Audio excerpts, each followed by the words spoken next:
Shane Andrews opened his apartment door, walked inside, and tossed his duffel bag down. He headed to the fridge, pulled out a cold beer, and stepped out on his small deck. He popped the top and took a long, refreshing drink. That had been one hell of a job in Hawaii. A lot of healing needed to happen now for that family.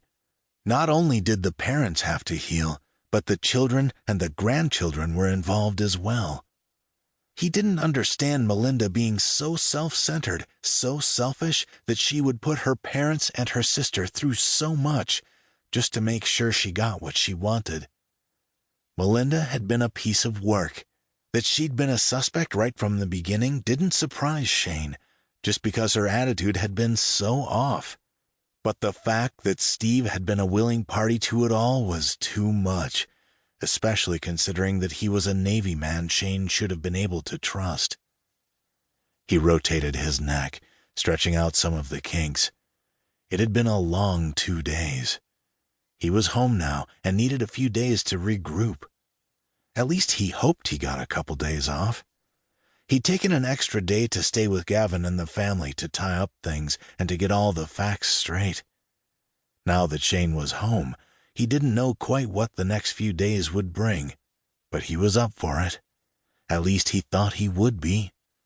It was a hell of a deal joining the Mavericks, but he was pretty happy with his decision. If ever somebody needed to be stopped, it was Melinda. He hadn't expected this to be the level of the work he would be doing. Still, it was what it was. As he sat here, his phone buzzed, and he smiled when he saw it was Gavin. He hit the talk button.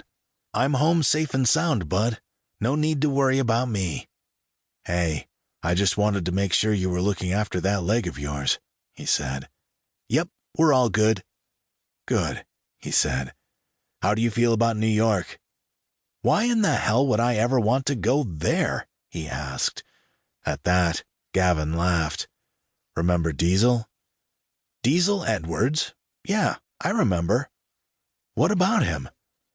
"He'll be waiting for you there at the airport." "Shit! Am I leaving already?" Shane asked as he looked at his beer. "Absolutely. Well, in about 3 hours," he said. "Wow, not even enough time to do a load of laundry."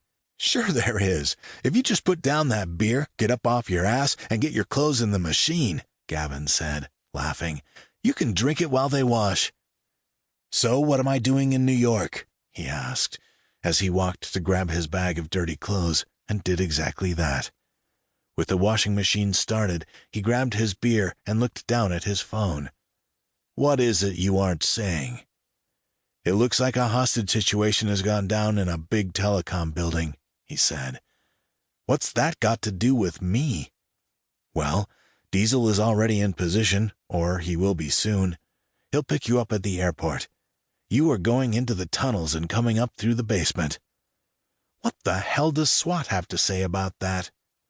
"Well, they're hoping this might be right up your alley." "Why is that?" Because one of your best friends is in there." At that moment, everything inside Shane froze. Shelley?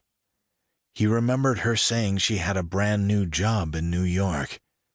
"I know she just moved there, but what's she doing in the telecom building?" "She was a new hire about 45 days ago," he said. "Didn't you hear about it?" And, of course, he had, but he had completely forgotten. "Why do you think she's involved? That's a huge building." "Because the kidnappers said she was, and they are hanging on to her until you arrive. So get your ass out there." To keep listening to this audiobook, I've left you a link in the description so you can do it, at no cost thanks to Audible's 30-day free trial.